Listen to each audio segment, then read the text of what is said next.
Now Taxes is 100% free when you file in the TurboTax app if you didn't file with us last year. Oh, yeah? Yeah, just do your own taxes in the app by 2/18. What if I have lots of forms? All good, all 100% free. What if I had 3 jobs? Still 100% free. What if I once saw Bigfoot? That has nothing to do with taxes, so still 100% free. Now that's what I'm talking about. Now this is Taxes. See if you qualify in the TurboTax app. Excludes TurboTax Live, must start and file in app by 2/18.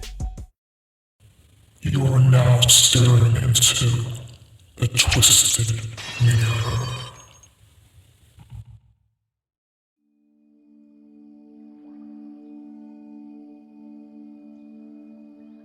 Welcome to the Twisted Mirror.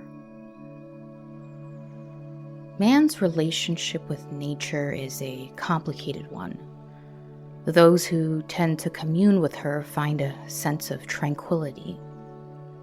Away from the constant invisible stress of noise and light pollution, when you can hear a breeze flow from one tree to the next or see even the farthest twinkling of stars spread along the night sky like fairy dust, there is space to think of great things, things bigger than the day-to-day stresses of daily life. You may even hear a voice, your own, speaking to you in new ways. But you may also hear other things, things that cannot be explained.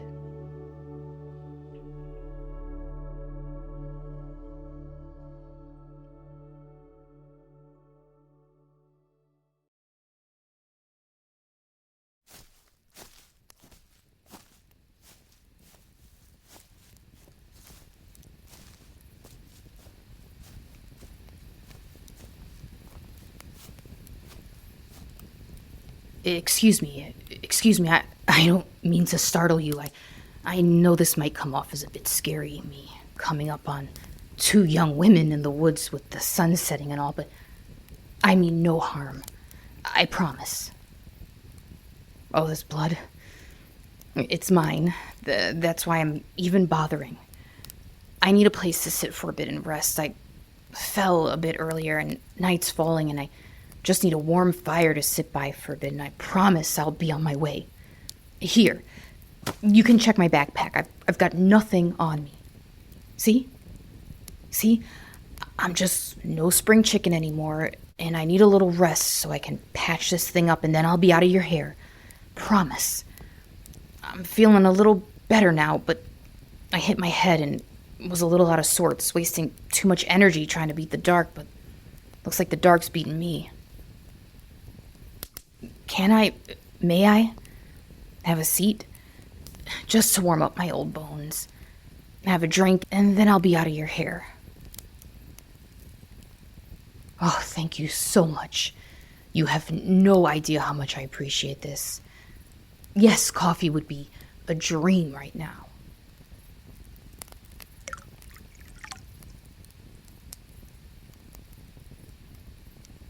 Well, I've been out here for a while. I'm on my way to commemorate something that happened a while ago. It's a hell of a trek to get there.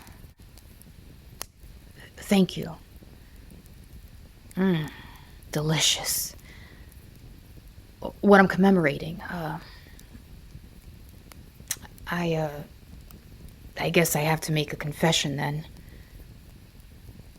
If I told you, you'd be the first 2 people. I don't know if I'll be around much longer anyways. If I tell you, it might keep me around longer than you were probably hoping, but you asked, so here goes. Here's my confession. It starts way earlier than these woods. Sometimes a personal tragedy finds a way to become a shared one. One that reverberates through generations. I often wonder if any of this would have happened if not for my own tragedy when I was 15. I lost my father at that age in a terrible accident. Entirely senseless and preventable. When I tell you, and I hope this doesn't offend you kind of girls, that he was a man's man. And I don't mean that in a blustering, chest-puffing kind of way. I mean that he could build a house from foundation and studs to the last shingle. That he spent much of his time fathering me, his son, passing down the lessons he learned. He was quiet but friendly, willing to lend a hand or lend his tools to neighbors. There was no performance in his day-to-day. He was a man who loved nature. Every summer, we'd spend weeks out in the wild, and as I got older, we brought less and less, learning how to survive off the land, fishing, hunting small game, picking berries and mushrooms. He taught me the ones that would drop you dead within the hour, the ones that would put you on a trip to another planet, though we never partook, and the ones that could feed us. I was the only child of my parents. Not by choice, they just could never make another. Anyway, that day my mother was out doing motherly errands, so it was me who found him. Lying, twisted in the backyard. His body already cold to the touch. A ladder propped up against the house just beside him. It never made sense. Why, of all the times he had preached to me to never go on the roof without a tether, that he did. And that the one time he did, he would fall exactly in such a way to fracture his skull. There were no tools around, so we could only guess he was up there to adjust the antenna. It had been windy earlier in the day, and he must have gotten around to it because when I turned on the TV later to test my theory, the signal was as clear as a bell. You know, I often ask myself if he was as great of a man as I recall. We didn't live long enough for me to see his flaws as a man, for me to disappoint him. No one's an angel, but maybe finding him limp, the blood circling his head like a gleaming crimson halo.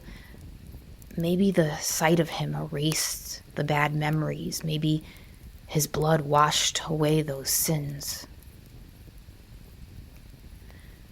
And so, I journeyed into the rest of manhood without the man I thought would guide me. My mother did her best. She truly did, but she wasn't him. I had him long enough to know what he wanted of me, and I guess despite his body being underground, his lessons persisted. He wanted me to get an education. Despite his blue-collar background, he loved to read, loved to learn, and didn't begrudge an education. So I went to school and decided to dedicate myself to teaching, to educating kids who didn't have access but loved to learn, like my father. I graduated young, idealistic, and you may find this hard to imagine looking at me now, but sun-kissed, long with lean, strong muscles built by a lifetime of manual labor. I felt like I could fix the world, that boldness and audaciousness of youth. I was outgoing and outspoken, and I made my mark quickly as a teacher in an inner-city school for gifted young boys. You're an EMT. Well, then yes, I'd love your help. It's not broken, just a lesion. Some bone bruising, maybe. Oh, yes, I'd love some. I've built up an appetite. Thank you for your hospitality. I know the woods can be a scary place and make a stranger seem more foe than friend. Anyway, I learned quickly that while books and math were important, much of my education, my true education, was from the most important educator in my life, my father. I learned that so many of these boys were not blessed with a father at all, or one who showed any interest in them. Some thought the raising should be left to the other parent, or their backs and spirits were broken after a long day of work, preferring to nurse a scotch over their own children. Some of these kids had never seen anything other than a sewer rat or a pigeon. The only mountains they had ever seen were the crumbling concrete man-made buildings. The only rivers they had ever laid eyes on were too filthy to fish. The stars in the sky were erased by the constant toiling of the city. Had they ever truly seen a moonless night? Had they ever heard the call of an owl, the screech of a fox? Or only the screams of a city bus blasting past their bedroom? Forgive me. I tend to soliloquize. Well, I'm glad you're enjoying it then. Whoa. Oh, no. It hurts, but it hurts good, like you're fixing it. I'll keep going. It'll distract me from the pain. So where was I? Yeah. I wanted to pass on my father's legacy, to expose these kids to the wild, to show them something outside of the city, the loud quiet of nature, where they could inhale cleansed mountain air, where they could see how big and wild the world was, where they could use their bodies, to build a fire, a camp, catch fish, where they could be wild boys away from the threats of their impoverished neighborhoods. So, I petitioned to take a few boys out on a camping trip. Any kids could sign up, and with their parents' permission, we'd take out 5 at a time. The response was overwhelmingly positive. We had far more than 5 sign up, but I handpicked the inaugural group. 5 boys I felt needed it the most in some way. There was one other teacher who would be going. Her name was Louisa Williams. Forgive me, but I was a young man, and I have to admit I was excited to be spending this trip with her. I had a huge crush on her. Not to brag, but I had no trouble with the ladies back then, but there was something about her that I found intimidating, elusive. She wasn't someone, at least for me, that I recognized as beautiful the second she walked into the room. Not that she was unattractive, but has that ever happened where you don't realize how attractive someone is until after you really look at them?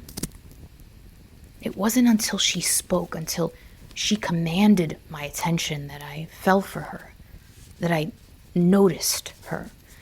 Her beauty unraveled in front of me as she spoke like a slow blooming flower. She had dark, long hair, wore no makeup as far as I could tell, and wore these enormous prescription glasses that were popular at the time. She drowned in big sweaters and skirts and tall boots. She exuded this warmth with her smile. I felt instantly comfortable around her. There was no breaking in period. And she was funny and smart and sophisticated, but down to earth. I instantly wanted her to like me. I felt like a boy again, unable to read signals that had been so clear to me from other women. Did she feel the same, or was she simply so easy to love? Did the glow of her light make everyone feel like they were wrapped in a blanket beneath the cozy glow of a reading lamp on a chilly night? I hoped our time together in the woods would break through, that the moonlight would illuminate secret signals I could not see in the glare of the fluorescent lights of the break room. Yes, that feels much better. I have some antibiotics I carry for emergencies like this. My goodness, thank you. This looks delicious.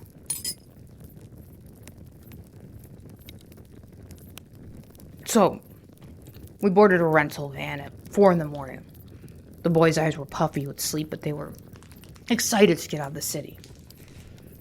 Louisa showed up, her big glasses sliding off her nose as she waved and smiled, in an oversized wool sweater and hiking pants tucked into well-worn boots.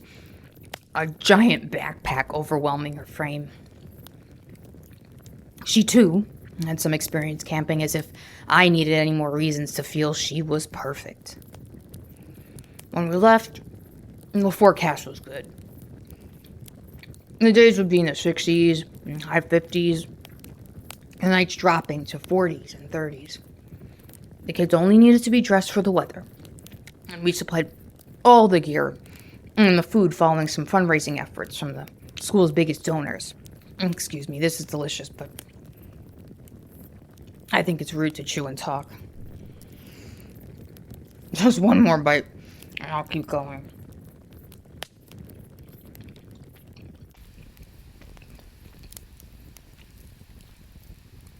Well, we got to our destination that morning with time to hike, with a break for lunch, and then we'd hike the rest of the way until we'd stop to set up camp and cook dinner. The plan the next day was to hike just a half day down the river, where we would set up camp again, and I would teach the boys how to fish and spend time lounging with some stargazing at night. We then reverse course the next morning. This was a simple plan. While we would be deep in the wilderness, the hike itself wasn't too strenuous or hilly. Most of the path would be soft under our feet. Louisa agreed with me. I wasn't irresponsible. I wasn't pushing these kids too hard. Yes, it might test their minds and bodies. These kids had never had to walk great distances like this, but they were entirely capable. That's the point of these things, to provide the right dose of discomfort so that you can emerge just that much stronger. We weren't so precious with kids back then. The kids were lulled to sleep by the drive once the initial excitement wore off, and I was glad for it. They would come out of the van refreshed. On the trip were the following boys: Jesus Garcia, Patrick O'Malley, Carl Williams, Daryl Foreman, and Michael De Leon. I picked them as individuals, but also as a group, feeling that they could benefit from each other's presence outside of the social politics of middle school. Michael De Leon was a special kid. He was smart. He was good. You know what I mean? Just good. And I felt he had a strong future in front of him if we could keep him on course. One day he could be a brilliant politician or lawyer or something. He made other kids around him good. A rare gem.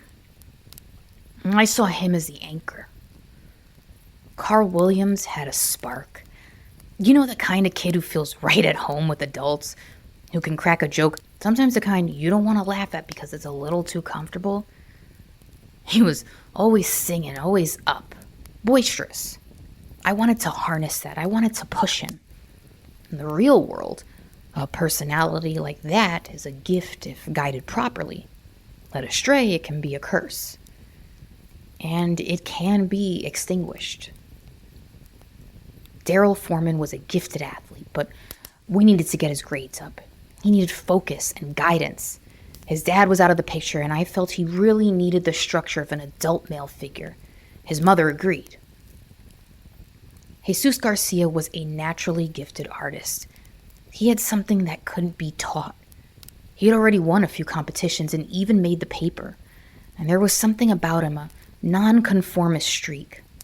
I felt he needed to get to know his peers better since he had trouble fitting in. Patrick O'Malley was our troubled kid. Rough home life.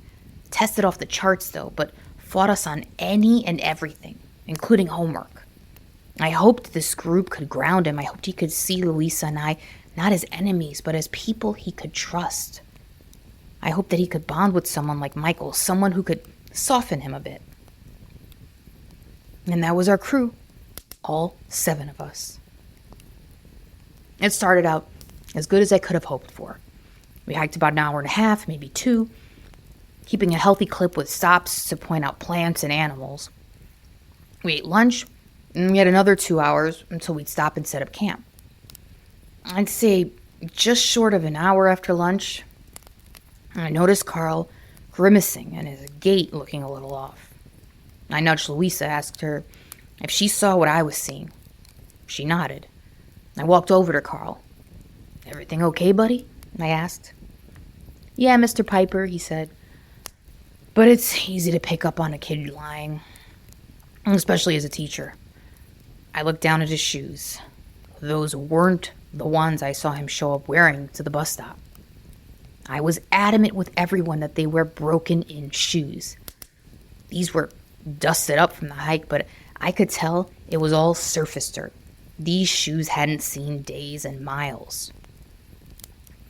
"Did you change your shoes?" I asked. Carl looked down in shame. I hated those ugly sneakers my mom wanted me to wear. I put my hand up to his chest to stop his forward progress and blew a piercing whistle that stopped everyone in their tracks and echoed through the hollow spaces of the forest. Louisa jogged to me. She asked me what was going on. I told her I think Carl's going to need his foot examined.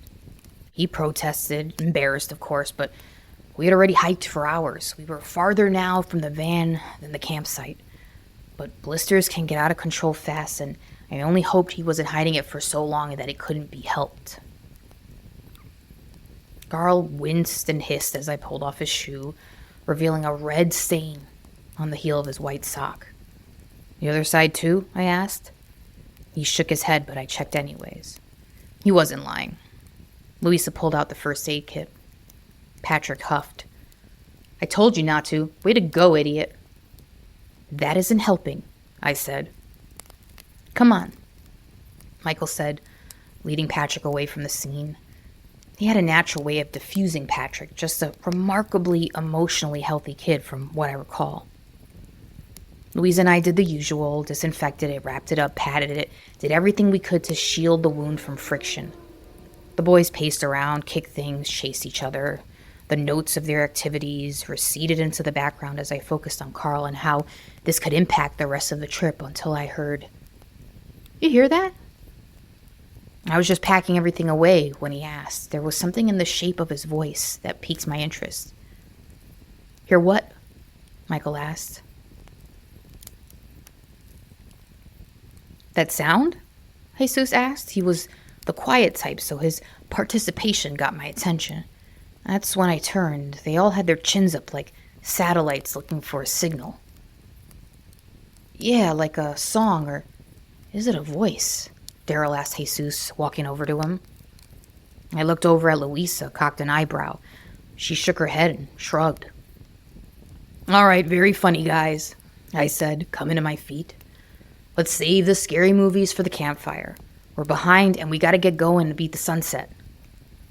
"We're not playing any tricks, Mr. Piper," Daryl said. "You guys eat one of the mushrooms Mr. Piper said to stay away from?" Patrick instigated, as usual. "Nah."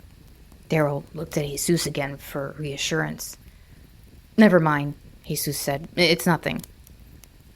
Daryl paused as if trying to listen for something. "Yeah, never mind. Must have been the wind or something." Of course, I used it as a teaching opportunity. "Sounds likely. The woods can play tricks on you. That's why we have to stick together. Sometimes you can think you're following a sound and end up walking in circles.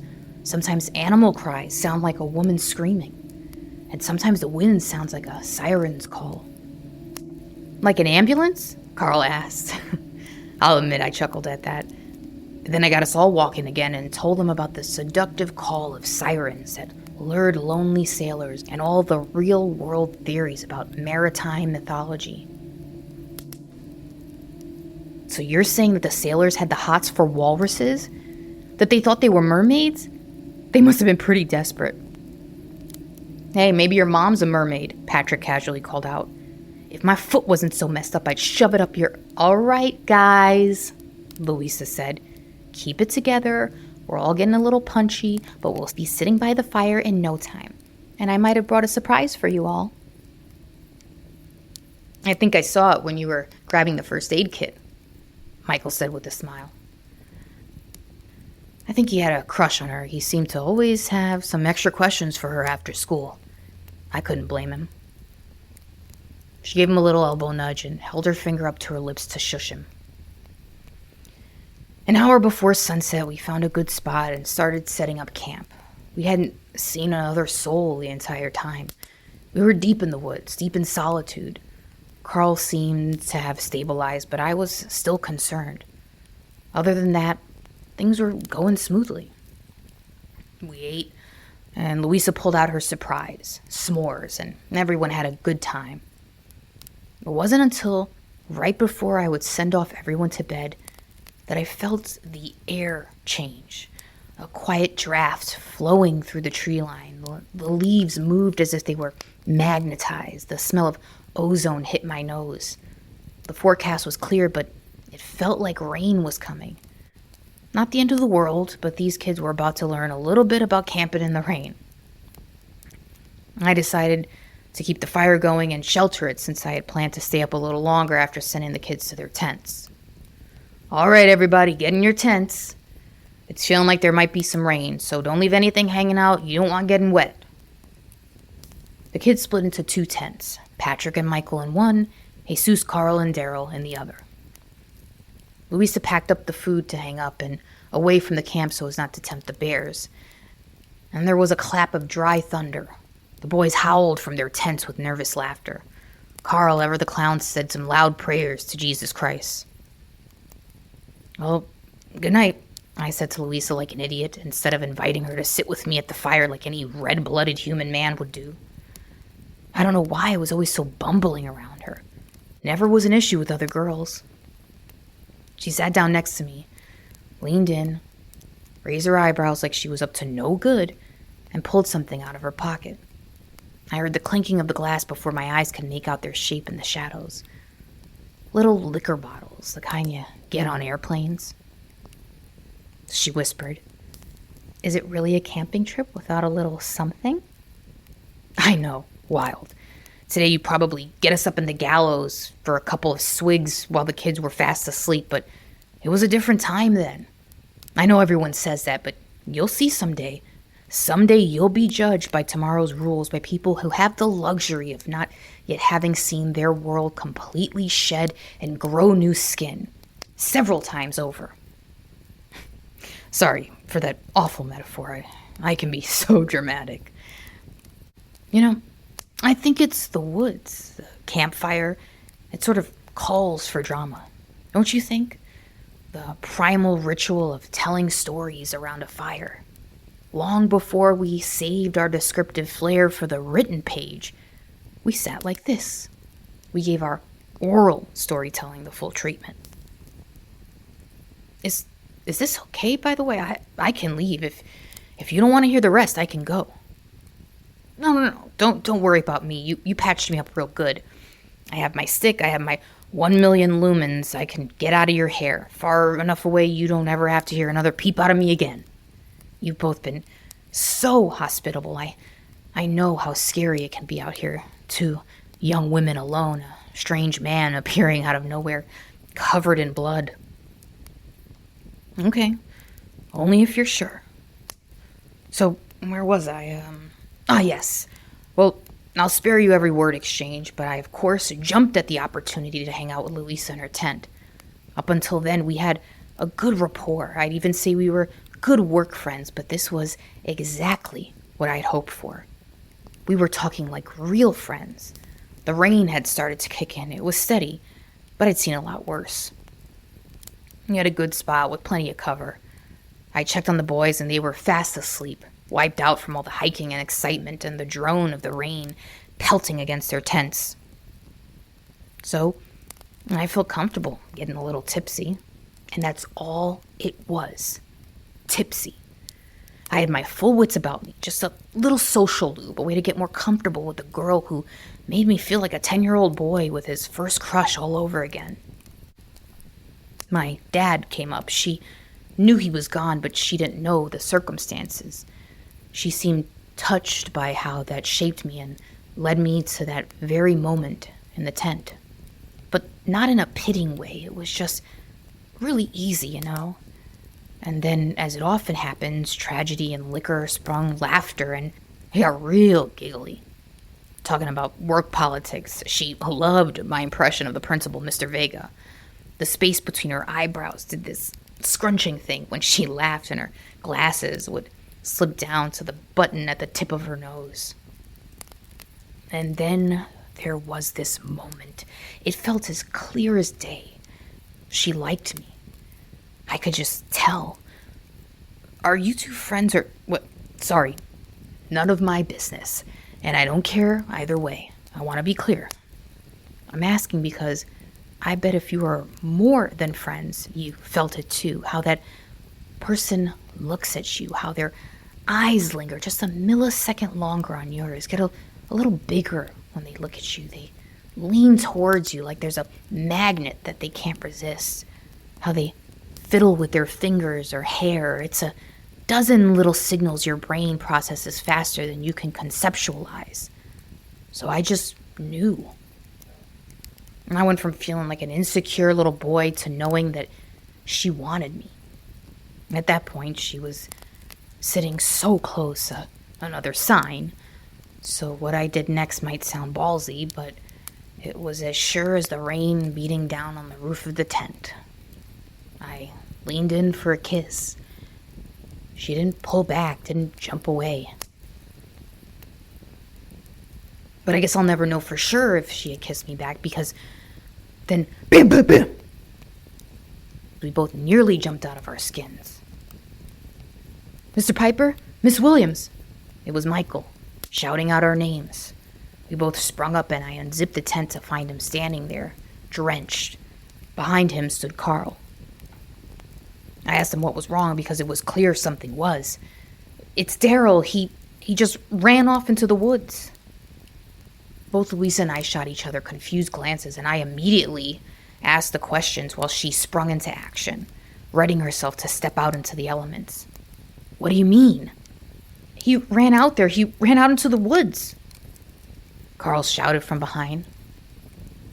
I asked him to slow down, tell me everything they knew. Carl was in the tent with him, so he gave me the most details. He said they were sleeping and Daryl shot up. Asked if they had heard something. Jesus said he did. Carl said he was confused waking up from such a deep sleep, so before he knew it, Daryl had unzipped and bolted out. Didn't put on boots, didn't throw on a coat, he just ran out. I asked about the others. Where was Jesus? Where was Patrick? They didn't know. Jesus followed after Daryl while Carl went to the other tent to wake up Michael and Patrick. Patrick went to investigate, and Michael and Carl came to look for us. By the time we gleaned this information, Louisa and I were already geared up and standing outside of the tent. We told the boys to take shelter, take off their wet clothes, and get into something dry and to stay put. And I don't think I can convey the frenzy of those moments. 3 of the 5 boys in our custody were unaccounted for in the woods on a cold, rainy night. One, for sure, was not wearing proper clothing and was possibly having some sort of episode. It was an incredibly dangerous situation.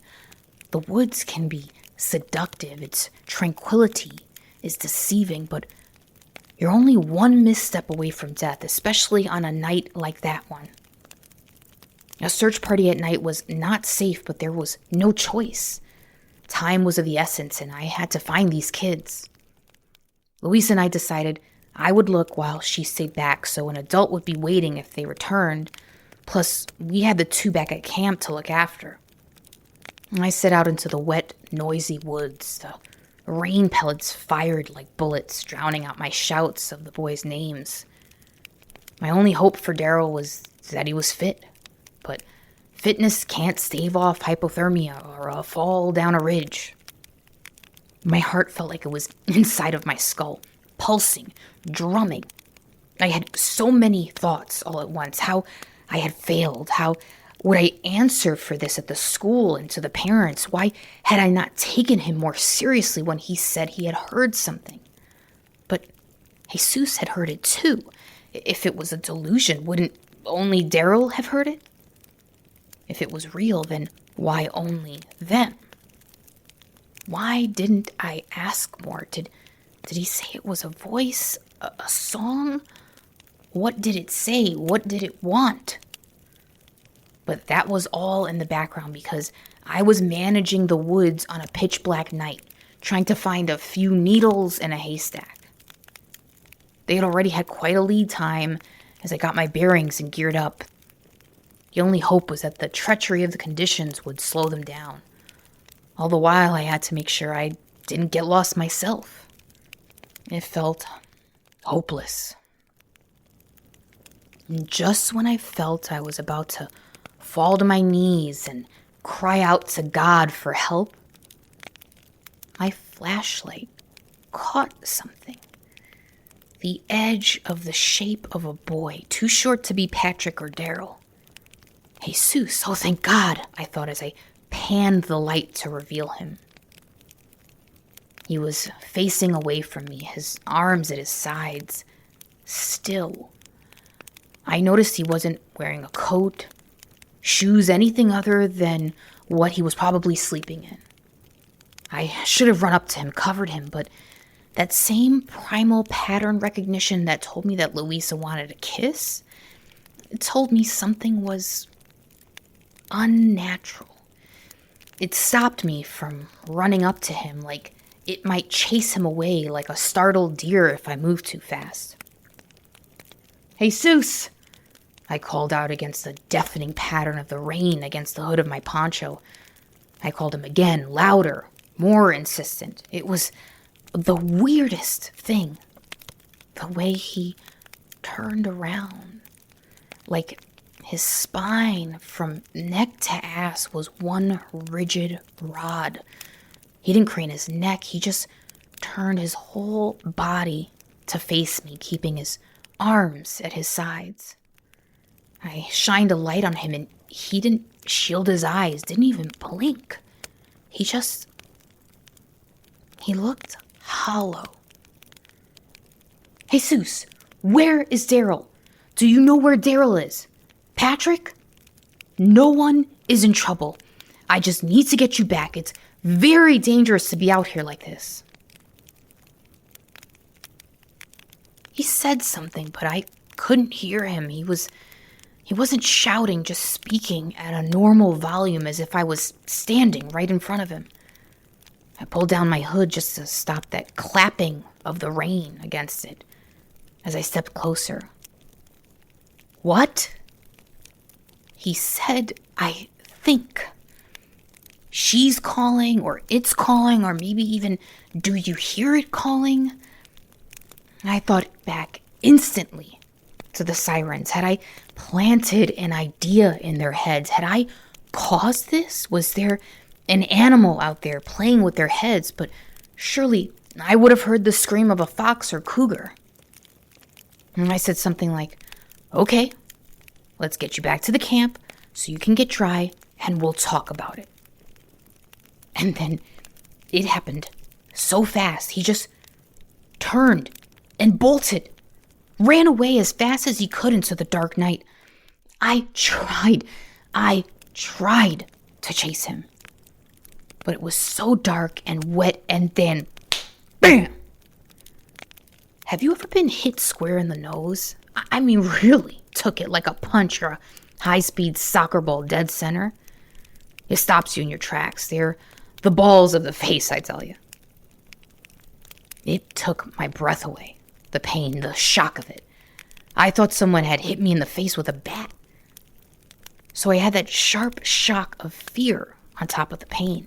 It took me a second or two to get my bearings as my eyes filled with tears. It wasn't a bat. It wasn't anyone. It was a branch dangling right in front of me. I don't know if the wind kicked it into my face or if I had plumb ran right into it.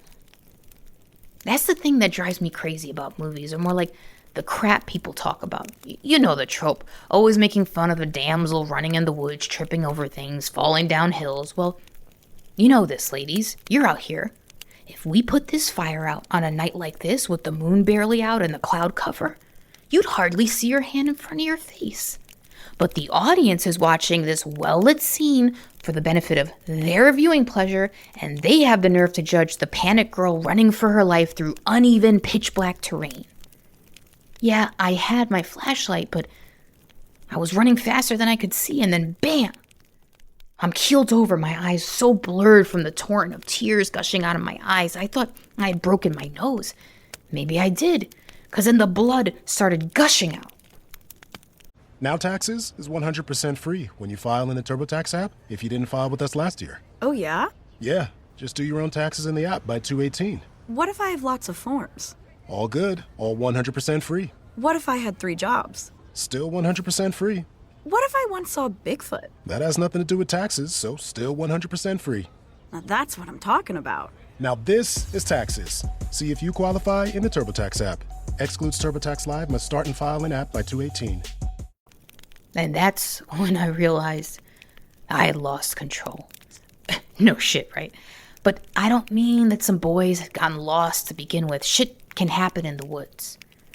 But I felt I could find them, and when I did, they'd come running at me, full of relief. I felt I could handle things.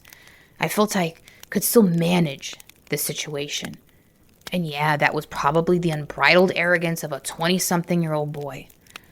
But when these things happen, typically people want to be found, right? They go missing by accident. But that's when I understood. Whatever was happening, whatever they were doing, they didn't want to be brought back, at least not yet. So I had lost control. Truly. How was I going to find 3 boys during a downpour in the middle of the night out in the woods, 2 of whom I was sure had run out of their own volition? And now I was hurt. I was out of my depth. I had lost any sense of what was happening, or I could get these kids back home safe. As I tried to stem the river of blood, I started to have these dark thoughts. How would I tell Principal Vega, who I begged to trust me with this program, and their parents? How would I explain this? How could I? Of course, Jesus was long gone at this point, and I decided I needed to get back and to regroup at camp. And I had to figure out how bad my face was. I was seeing stars, clinging to consciousness. Getting back to camp was tough. I was concussed, probably only getting by on the pure adrenaline pumping through me. And even in my despair, as I stumbled back, I called out their 3 names over and over in a shaky chant. Daryl, Jesus, Patrick, knowing it was pointless, knowing that they had chosen to disappear into the black mass of the woods. Every now and then I'd allow myself to lapse and hope for a miracle, that they'd all be there when I got back, that it would be a cruel prank. Or I'd wake up in my tent and this would have been a nightmare triggered by bearing the responsibility of these young lives. As I neared the camp, though, I heard Louisa's voice calling out louder and louder. But it wasn't the same chorus I had repeated until it became like a song I couldn't get out of my head. No, as I got closer, I could hear she was calling for a different name. Carl. I picked up my pace and followed her voice until I saw the camp. I called out her name, tasting blood as I did. I asked her what was going on, and when she saw me, the already panicked look in her face, her eyes, usually so free of fear or worry, they reflected a horror.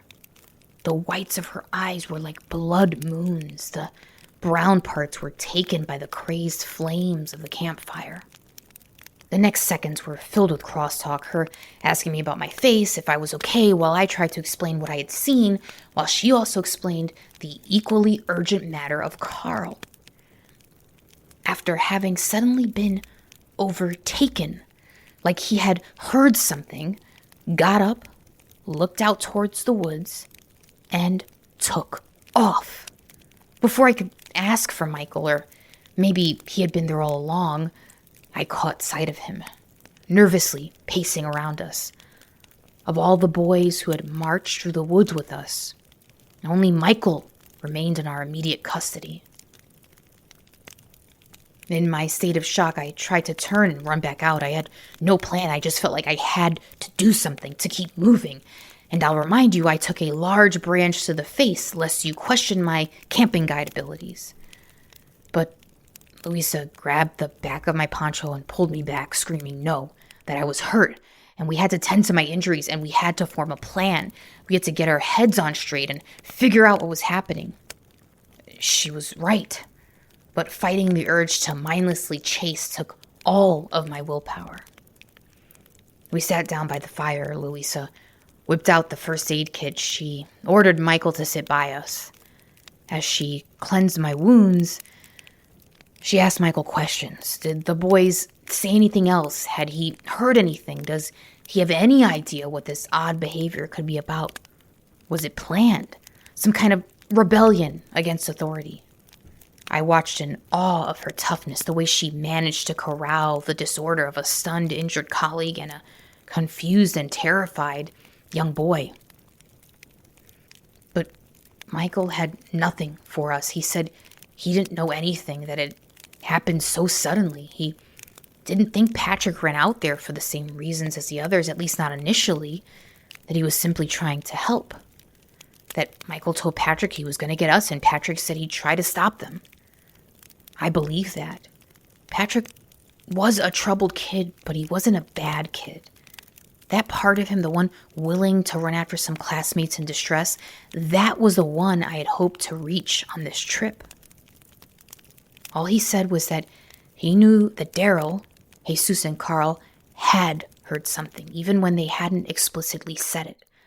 Something in their eyes changed. In Carl's case, he had been mid-sentence talking about how much trouble the boys were going to be in when he abruptly stopped, tilted his head, like when you hear something in the distance. Michael tried to ask him what was going on, but he raised his hand up, signaling him to stop, and just walked to the edge of our camp. Something about his body language was off, Michael said.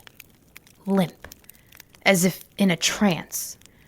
I knew what he meant because I had seen it in Jesus. And Michael kept calling him, and Louisa, she was walking the perimeter, shining her flashlight, calling the other boys' names, so it took her a second to notice what was going on with those two. She turned just in time to see him take off. Just sprint from a dead stop, but he was fast, and she ordered Michael not to chase him. She knew how quickly things could get worse running out into the dark woods. Case in point, my face. Louisa and I deliberated how we should go forward. Should we wait until sunrise? Should one of us hike back to civilization as fast as we could while the other searched? Would it be better for both of us to search? Would we be wasting precious time diverting one person away from the immediate effort? Then Michael chimed out of nowhere.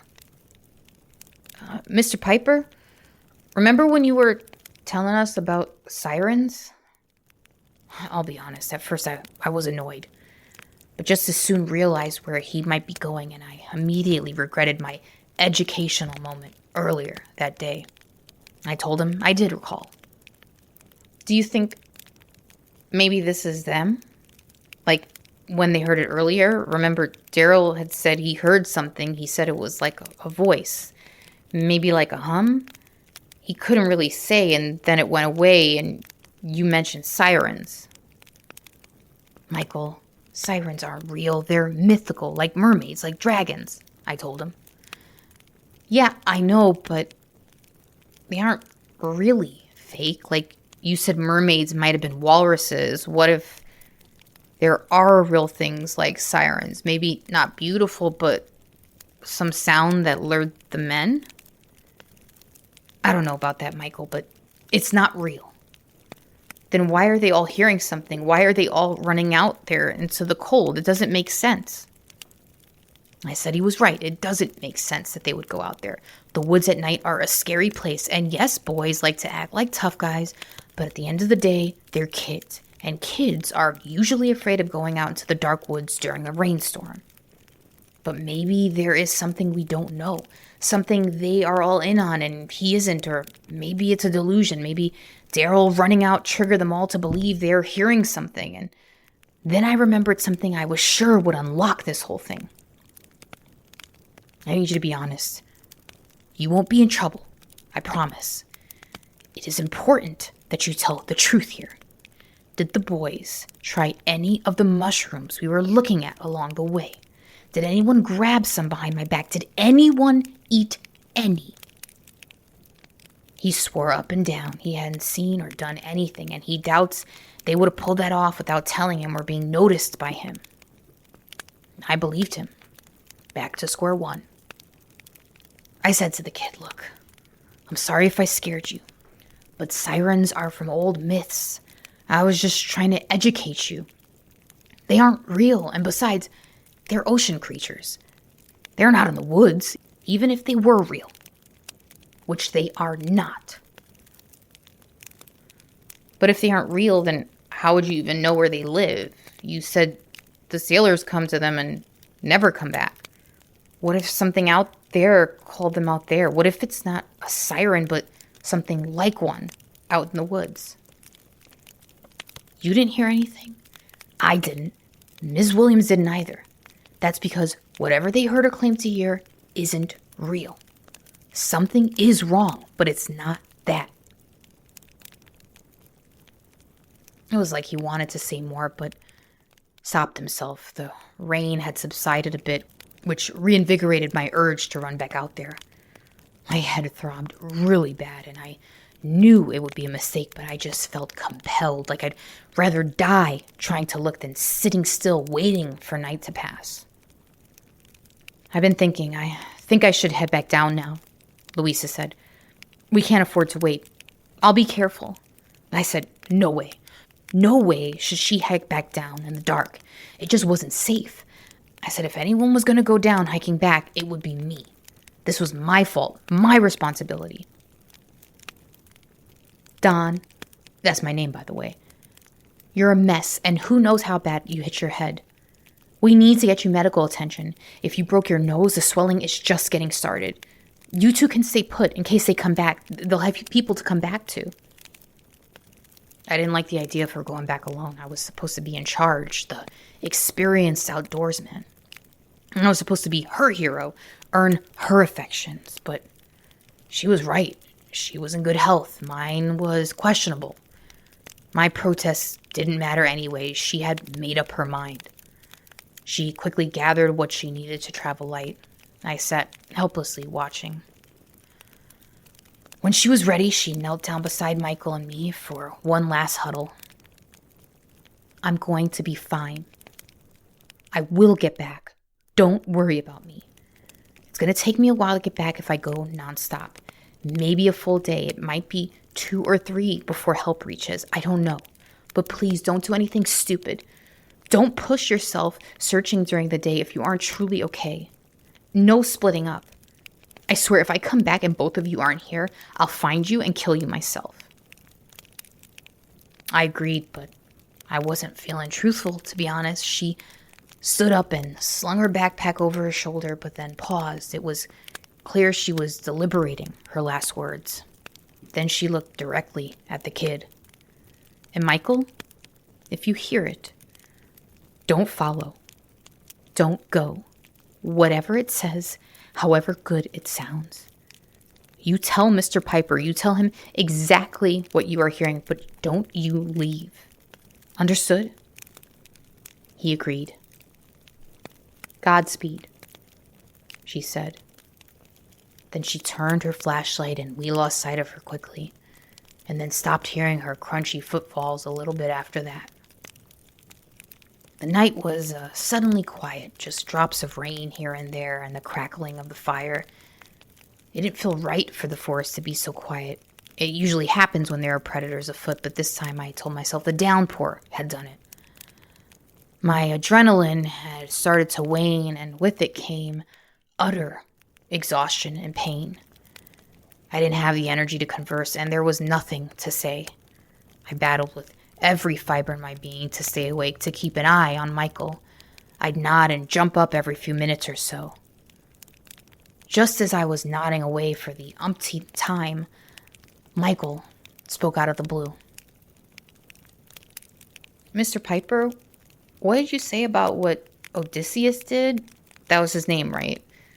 To keep himself from going to the sirens. I wasn't thrilled with the topic coming up again, mostly because it made me feel guilty about putting ideas in his head. He had his men timed down so that he couldn't follow them. I think you should do that to me. Those words awakened me again, at least for the time being. Are you hearing something? Michael, are you hearing something? No, I saw their faces. I promised Miss Williams I wouldn't follow it, but I'm not so sure if I can keep it. If Odysseus wasn't strong enough, and I'm just 13. Michael, none of that is real. And I can't tie you down. I can't. I'm your teacher. It would be inappropriate for me to tie you down like that with no immediate reason to.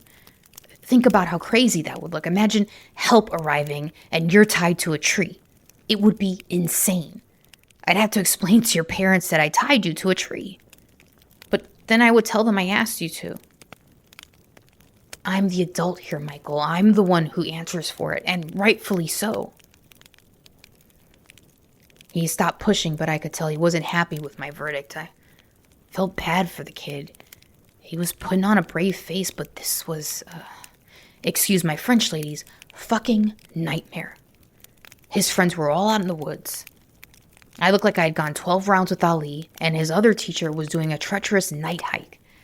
And then there was the voice, sound, whatever it was, this invisible, mysterious threat. He was a kid. Kids still believe in that shit, you know? Boogeymen, monsters. So for me, this was an emergency, a survival situation, which is, of course, horrifying. But for him, this was a horror. Something was luring his friends out there, and he was the logical next one in line. So I said to him, Michael, you're the smartest kid I know. You are mature beyond your years. I'm going to tell you something. I brought you out here because I think you're solid. I think you have great potential. I think you're a great influence to the other boys, especially Patrick. You're strong. You haven't heard anything yet, and I think that's because your mind is a steel trap. It can't get to you, whatever this delusion is. He smiled, you know, the wistful kind, appreciative of my words, but also not entirely on board with my decision. He didn't say anything, just fiddled with a small branch, pulling off the leaves and breaking them up into tiny little bits. I woke up to a smoldering fire and an empty campsite. I tried so fucking hard to stay awake, but I didn't even remember falling asleep. It just took me. I called out for Mike despite it hurting my face every single time. There was no trace of him. I felt sick. He'd asked me to tie him down and I didn't. I said the right words, gave the right reasons, but it was cowardice. I was too cowardly to admit something wasn't right. That this wasn't adding up. That maybe there are things that aren't so real to us out in these woods. I had expected too much of a child to resist the call, and I was more concerned about my reputation, having to explain myself than doing whatever it took to keep him in my custody. So, of course, despite feeling like absolute shit and my promises to Louisa, I swallowed a bunch of painkillers and pulled myself together to head out for another search. The morning woods were blanketed with a mist, and the damage of the winds from the night before was prevalent and hindered any attempt at tracking. Not that I was an expert by any means. Survival was my thing, but tracking, not so much. It was the weirdest thing. I wouldn't be able to distinguish any anomalous disturbed branches or shrubs from those created by the boys versus those made by the storm, but as far as I knew, the rains had stopped by the time I dozed off. I should have been able to find some footprints coming out of the camp, especially with mud being the perfect substrate. But there were none. I couldn't find a single pair of tracks. Maybe it had rained again, but I was barely damp when I awoke, just had a small layer of morning dew on my jacket. So I searched blindly, tried to go back to the spot where I saw Jesus, where the branch slammed me in the face. You know how your mood can change your perception of things? Well, the woods felt lush and alive when we had set up a verdant explosion of nature, but now everything looked barren, gray, soulless. I called out their names, one after the other. Daryl, Jesus, Patrick, Carl, Michael, until I made it back to where I was sure I had gotten hit in the face. Without footprints, it might have been impossible, or at least taken much longer to find that particular area, but it turned out to be easier than I had expected, as if my instincts carried me back to it. The branch in full daylight was thick. The bark was like serrated scales. It dangled by its skin in front of me. I was lucky I wasn't in worse shape for it slamming into my face. My blood was pooled on the earth beside it, dark and gelatinous, swarmed by a colony of ants. I kept going in the direction I thought I saw Jesus run, and I shouted louder now, like there was a real possibility they could hear me. Then I heard something, a crunch. Then another and another. Someone running. And I started after the sound, screaming louder and louder, almost in tears, because I truly believed there wasn't a chance I'd see at least one of them again. I should have learned my lesson about running like that, but it was daytime, so I charged ahead a bit like a lunatic, singular in my focus. Then someone slammed into the side of me, sent me flying onto my ass like a quarterback getting sacked by a linebacker. Scared the shit out of me. And you're not gonna fucking believe this. I didn't when I first looked up.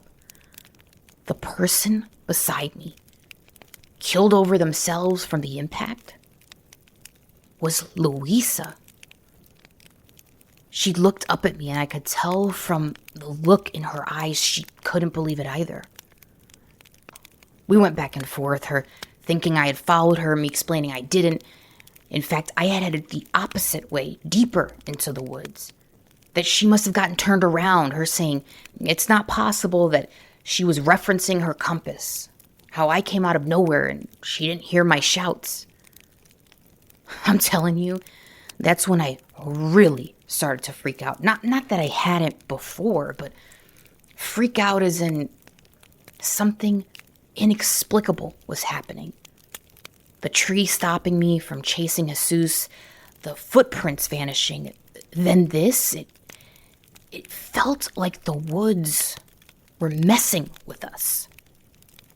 See, even if Louisa got turned around, what were the odds she'd end up out here in all of those vast woods? It felt like something was intentionally keeping us from finding these kids. Something wanted to keep them. Whatever it was, we were back together again, and I had to deliver the awful news that I had lost Michael. And my hope that we'd get back up sooner than later had died with Louisa's return. With all those precious hours lost, we felt we'd be better off sticking together and trying to find the boys right away. They might not survive another night. So we decided to trek ahead to see if we were onto something. That this anomaly had tried to confuse us because we were close, somehow.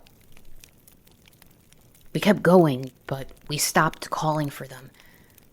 They didn't want to be found. All calling out would do was let them know we were close. Just the night before, Louisa and I were laughing in a tent, maybe a second from kissing, and now we somberly walk through an increasingly dark forest. The clouds turned darker and darker. The tree cover seemed to block out more and more of the sky. The mist climbed higher. We didn't discuss it, but it felt like the darkness was trying to keep us out, like we were getting closer to something. The only sound between us was our breathing and the crunch of twigs and leaves under our boots. Not a single animal chirped or sang. There wasn't even a single breeze to ruffle the foliage. Then, and it happened so suddenly, so forcefully, I almost let out a yell. Louisa stopped and gripped my arm. Her fingers dug in so hard that if Not for the thickness of my jacket. I think her nails would have drawn blood. My arm quaked, and I saw it was because she was shaking. I followed her shuddering arm up to her face that was possessed from something within, as if she was seeing something, the worst kind of horror.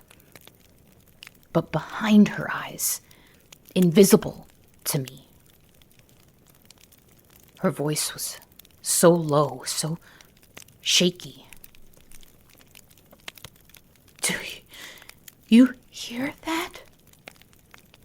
she whispered. I listened as damn hard as I could. At this point, I wanted to hear it. I wanted to know what the hell this thing was that had stolen my boys. But for Louisa, the look on her face, this wasn't someone who was entranced, put a spell on like the others. This was someone who was tortured. Have you ever seen pictures of the look of a POW who had been found after years of starvation, or someone on their deathbed from a horrific cancer? There's this look in their eyes, like they have seen all the terrors of humanity at once, haunting them. Her eyes, usually squinty with a smile or laugh, that surrounded the little creases that used to make my stomach twist up like a little schoolboy, were wide and sunken. I called to her, begged her to talk to me, tell me what she was seeing or hearing, begged her to let me help her, but she didn't answer.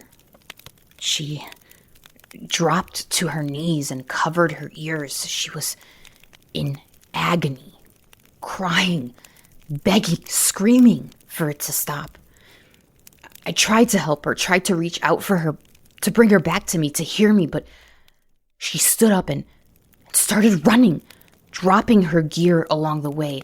I screamed so hard it hurt, and it was hard to keep up. It was like she knew every step, every exact turn to make, every root or fallen branch to jump over, like it was plotted out, planned. I, on the other hand, stumbled, tripped, and struggled with the woods. It seemed like every obstacle found its way in front of me. And then we broke through the woods, and we were on a ledge overlooking a raw wilderness for miles. Far below, I saw the river where we had planned to spend this day. It happened so fast. So fast. She just looked at me like her eyes were apologizing, but she was helpless to stop it, and I'm sorry, she just turned and took one giant step off. I'm okay. Just give me a sec.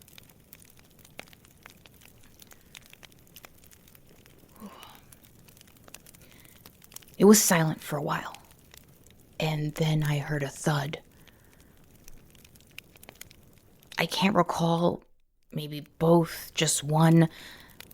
I knew with how long it took to hear it that there was no chance. I fell to my knees, and through breathless tears and screams, I crawled over to the edge and peered over, praying, hoping there was a chance that finally luck might be on my side.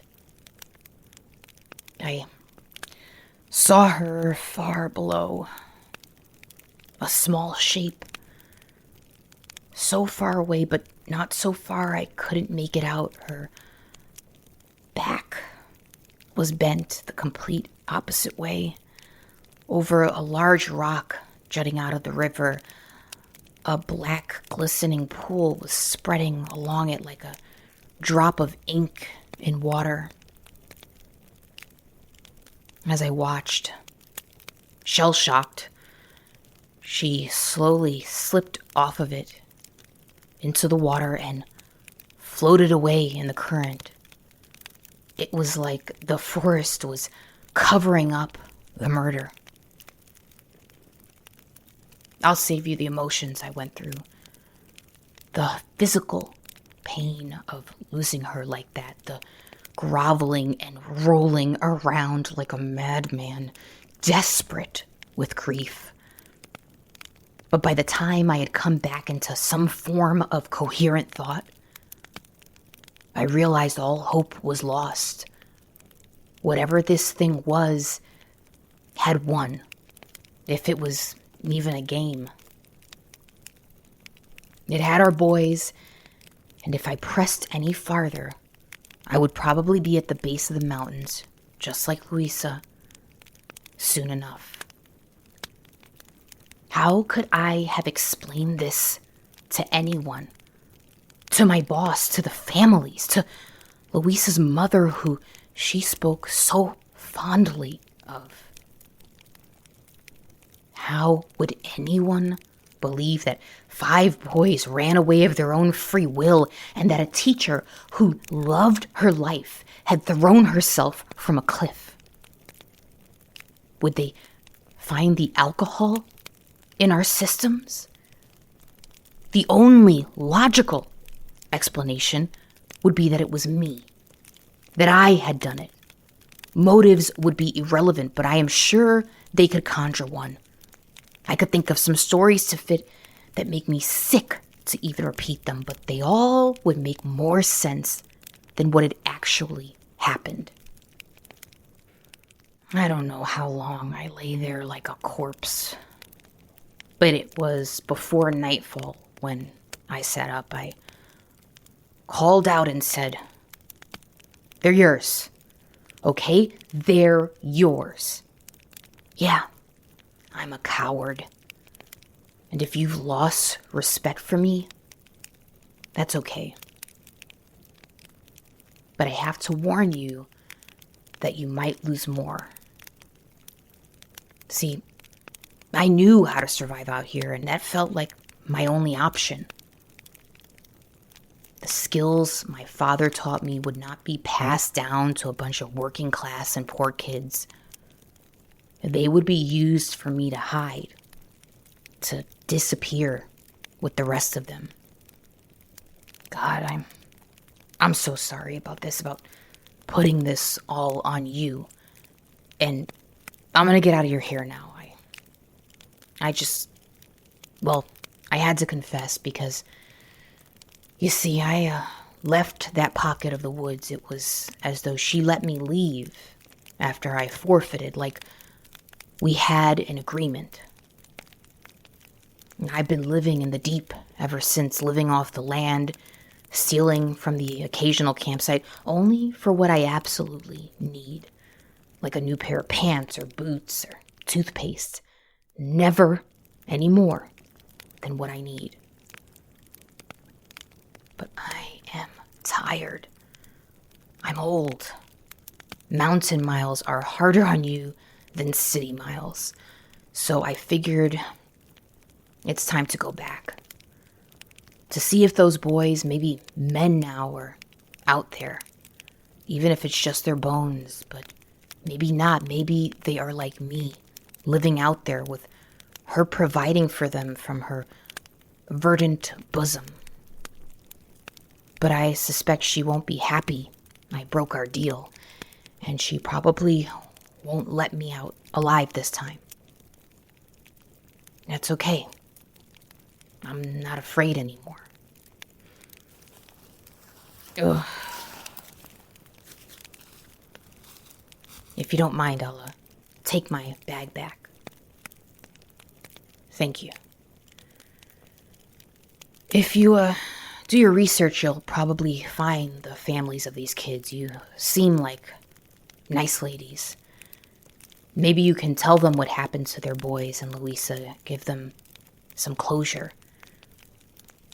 I hope I haven't frightened you. I know a man like me is a scary sight to two lovely ladies such as yourselves. I want to thank you for your hospitality, bandaging up my head and ankle, and the delicious bread and stew. I'll be on my way now.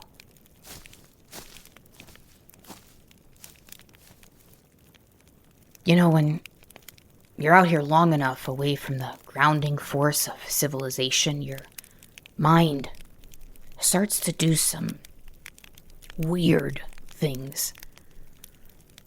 Sometimes I wonder, did any of that happen? Did something call for these boys and force Louisa to walk out off that cliff? Or was it me? Did I do something horrible, so horrible I can't even allow myself to remember? I don't think I did. I don't remember myself that way, as someone who would do something so hideous that I would disappear 6 people. But the alternative seems even less plausible. What do you think? Do you think that I'm that kind of man? The kind of person who would kill? The kind of person who would push a woman I had been so in love with off of a cliff? Maybe I drank too much in that tent. Maybe she said no to me and I wasn't used to being told no. Maybe the boys heard, saw things I couldn't come back from. Maybe I had to make it all go away. But I don't think that happened. I don't. It's just my mind, you know. I've had a lot of time to think. It doesn't matter, though, does it? They're gone, and people will believe what they want. And if they choose to think that's what happened, then that's what happened. I can't change their reality. That's why I stayed in the woods. And now I'm going back to exactly where I should have stayed all along.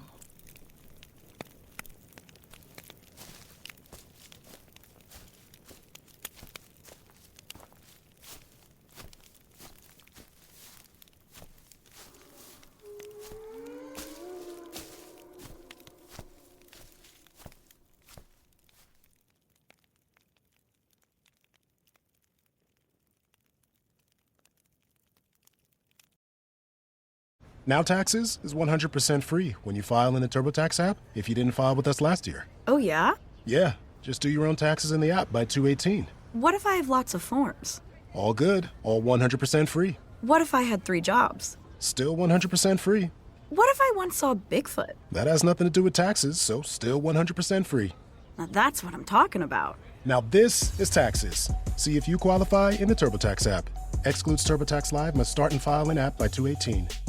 If you enjoyed Twisted Mirror, I'd appreciate you taking a moment to rate and review the show. If you'd like episodes at least a week early and bonus peeks at the mirror, check out Twisted Mirror's Patreon at twistedmirrorpodcast.com.